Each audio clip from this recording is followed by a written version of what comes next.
Welcome to The Deep Dive.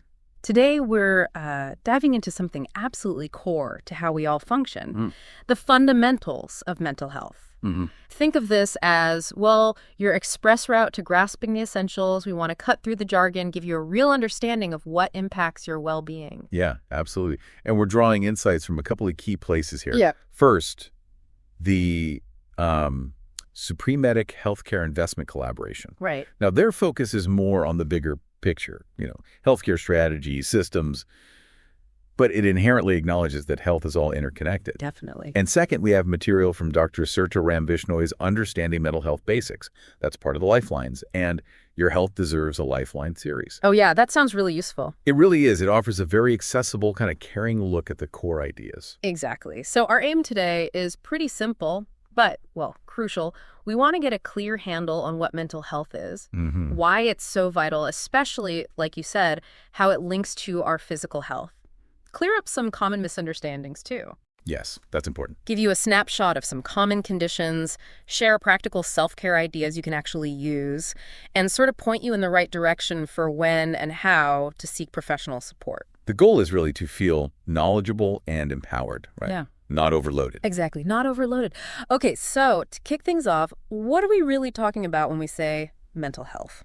Well, at its heart, mental health is really about our emotional, our psychological, and our social well-being. Okay. It's the foundation that shapes how we think, how we experience feelings, how we act to the world, Right. how we connect with others, and, ultimately the choices we make in our lives. So it's not just about being like happy-go-lucky all the time, right? Yeah. Because that's definitely not always the case for any of us. Honestly, no.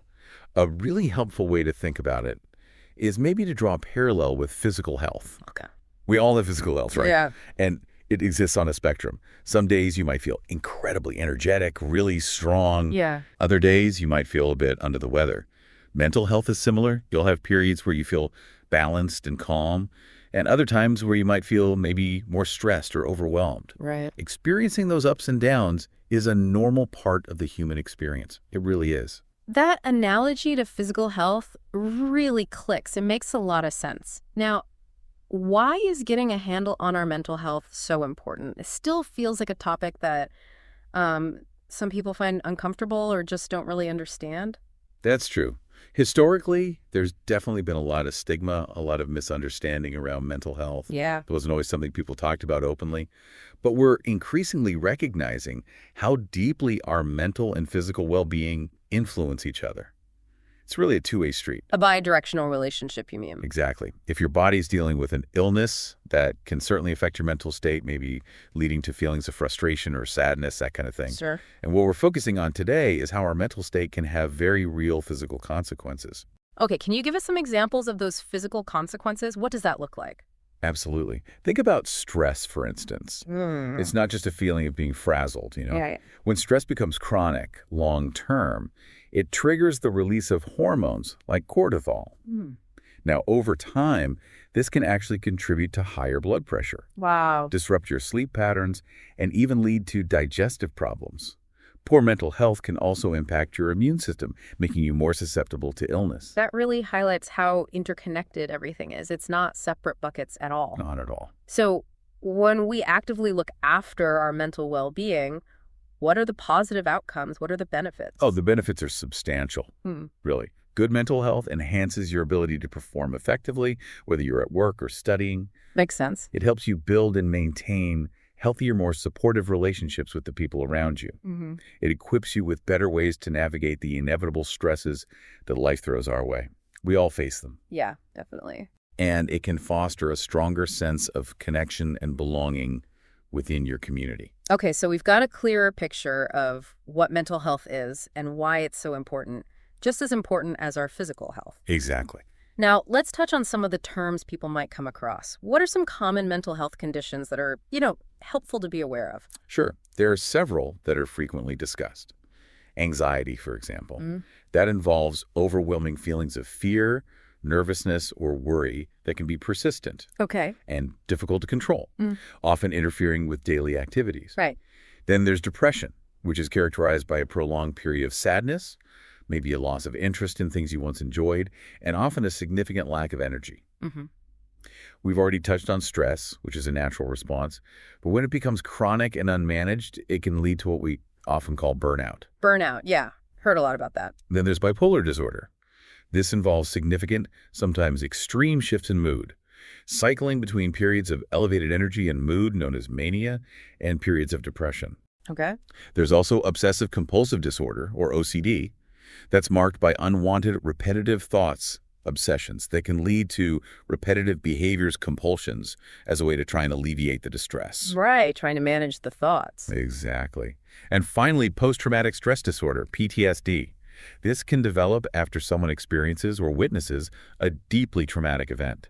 That's a helpful overview of some of the key conditions people might hear about. And the really important thing to remember here is, what's the key takeaway? The crucial message is that these conditions are treatable. They really are. With the right kind of support, which might include therapy, maybe medication, or making changes to your lifestyle, people experiencing these challenges can and absolutely do live full and meaningful lives. That's so important to hear. Treatable, and people can live fulfilling lives. Absolutely. That's a vital message. Okay. Now, thinking about our daily lives, what are some concrete, practical things we can all do to really support our mental well-being, like day-to-day stuff? Yeah, there are several really actionable steps you can incorporate. One fundamental practice is mindfulness. Mindfulness, right? This is simply about bringing your attention to the present moment, but without judgment.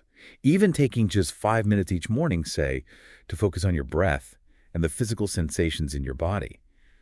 That can be a powerful tool. How so? Well, it can help reduce anxiety and improve your focus throughout the day, just grounding yourself. I've heard more and more about mindfulness. It can sound a little abstract sometimes, but just those few minutes focusing on breathing, that seems like a really accessible starting point. It really is. Very accessible. What's another practical tip? Getting physically active. It's incredibly beneficial. Exercise isn't just good for your physical health, your body. Right. It also releases endorphins, and those have a natural mood-boosting effect. Ah, the endorphins. Exactly. Aiming for at least around 20 minutes of some form of movement each day, even just a brisk walk, can make a significant difference to how you feel. 20 minutes. That sounds achievable. Okay, what else can we leave into our routines? The importance of talking to someone. This cannot be overstated. Don't keep difficult feelings bottled up inside. Sharing what you're going through with someone you trust, maybe a friend, a family member, or, of course, a therapist that can provide invaluable support. Yeah. It makes you feel truly heard and understood. Social connection is just a vital pillar of good mental health. That makes so much sense. Sometimes just voicing a worry out loud can really lessen its power, can't it? Exactly right. It Yeah. takes some of its power away. Then there's a crucial role of sleep. Sleep. Always important. Absolutely vital. Getting enough restful sleep, generally around 7 to 9 hours for most adults, is critical. Sleep isn't just downtime. It plays a key role in memory consolidation, emotional regulation, and overall cognitive function. Definitely easier said than done sometimes, getting those hours in consistently, but it's clearly a real cornerstone of our well-being. It really is foundational. And the final practical tip you mentioned. To pay attention to your nutrition. What you eat fuels not only your body, but also your brain. Ah, the brain-gut connection. Sort of, yeah. A balanced diet that includes a good range of vitamins, minerals, omega-3 fatty acids. This can directly support healthy brain function and contribute to a more balanced emotional state. Okay, so mindfulness, activity, talking, sleep, nutrition, these are all relatively simple, actionable things we can try to incorporate. But how do we know when these self-care strategies might not be enough? When is it time to maybe reach out for professional help? What are the red flags? That's a really important question to consider.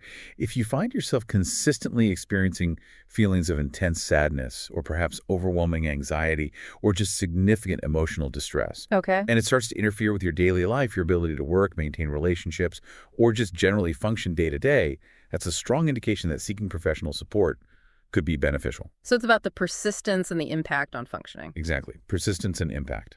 And what kind of professional support is available out there? What are the options? There are several avenues to explore. Therapy, often referred to as talk therapy. Right. That includes approaches like cognitive behavioral therapy, CBT, which helps you identify and change negative thought patterns. Therapy can provide you with valuable tools and strategies to manage your thoughts and feelings. Okay, like learning new skills. Precisely. Medication can also be a very helpful component in treating certain conditions like depression or anxiety, often used alongside therapy. Mm-hmm. And frequently, mental health professionals will recommend making positive lifestyle adjustments as part of a comprehensive approach to your well-being. It's often a combined strategy. And it's so important to remember, as we touched on earlier, that reaching out for help isn't a sign of weakness, right? Not at all. It's actually a really courageous step towards taking care of yourself. Absolutely, a sign of strength. Now, let's tackle some of those common misunderstandings that still seem to linger around mental health.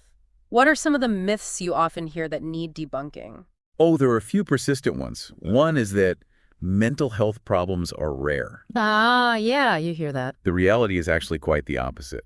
It's estimated that around 1 in 4 people will experience some form of mental health condition during their lifetime. 1 in 4. It's far more common than many people realize. Yeah. So, definitely not rare. That statistic really puts things into perspective. It's not some fringe issue. What's another common misconception you'd like to address? Another really harmful misconception is the idea that you could just snap out of it. Yeah. That one's tough.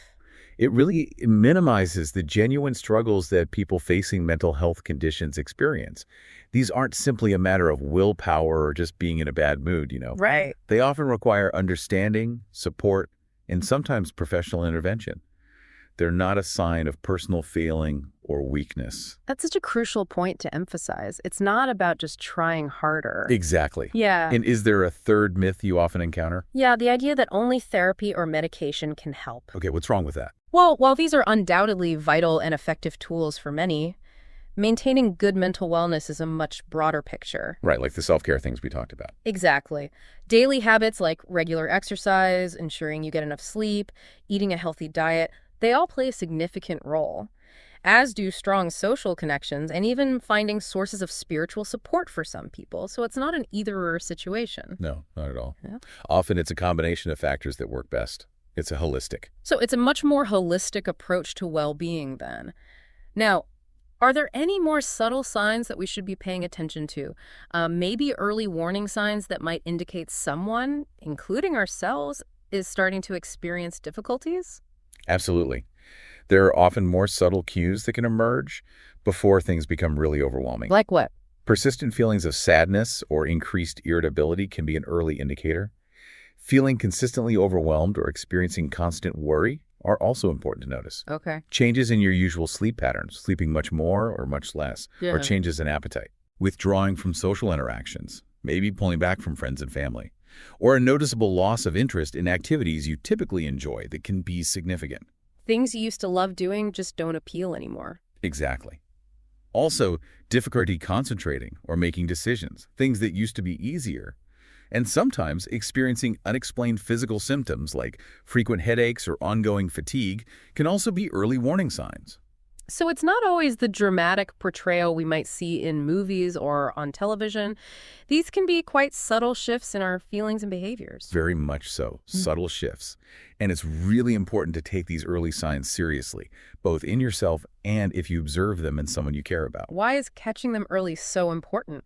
Because early intervention can often make a really significant positive difference in outcomes, getting support sooner rather than later. That naturally leads us to the role of community in mental health. How important is that connection we have with others? You mentioned social support earlier. Connection is incredibly powerful when it comes to our mental well-being. Feeling isolated can unfortunately worsen mental health symptoms. Yeah, that makes sense. Whereas having strong social support networks, friends, family, community groups can act as a really important protective factor. A buffer, almost. Exactly, a buffer. Feeling connected to others provides a sense of belonging, support, and mutual understanding. It reminds us we're not alone. So it's not just about seeking professional help when things get tough, but also about the strength and quality of the relationships we have around us every day. Precisely. It's both and it's encouraging to know that even small gestures can have a positive impact on those around us. Like what kind of gestures? Simply checking in on friends and family, a quick text, a call, offering a listening ear without judgment, just being there, extending kindness, sharing helpful resources if you come across them. These things can all make a real difference in someone's life. It really highlights that we all have a role to play, doesn't it, in fostering better mental health within our communities. We absolutely do. So, to bring our deep dive to a close now, What would you say is the core message you'd really like our listeners to take away today? I think the central message is that mental health is fundamental. It's an essential part of our overall well-being, just like physical health. By understanding the basics, we can help to reduce the stigma that unfortunately still exists. We can encourage ourselves and others to seek help when it's needed, and ultimately we can work towards building more supportive and resilient communities for everyone. And while this deep dive has given us, hopefully, a solid foundation, it's really just the beginning, isn't it? It's an ongoing journey of self-awareness and taking care of ourselves. Absolutely. We really encourage you to continue learning about mental health and, crucially, to pay attention to your own mental well-being. Be mindful of it. Okay, so here's something to think about as we wrap up. Consider this. How does prioritizing your own mental health ripple outwards? How does it impact not just your own life, but also the well-being of those around you, your family, your friends, your wider community? What's one small, concrete step towards prioritizing your mental well-being that you might consider taking today? That's a great question to ponder. Thanks so much for joining us for this deep dive.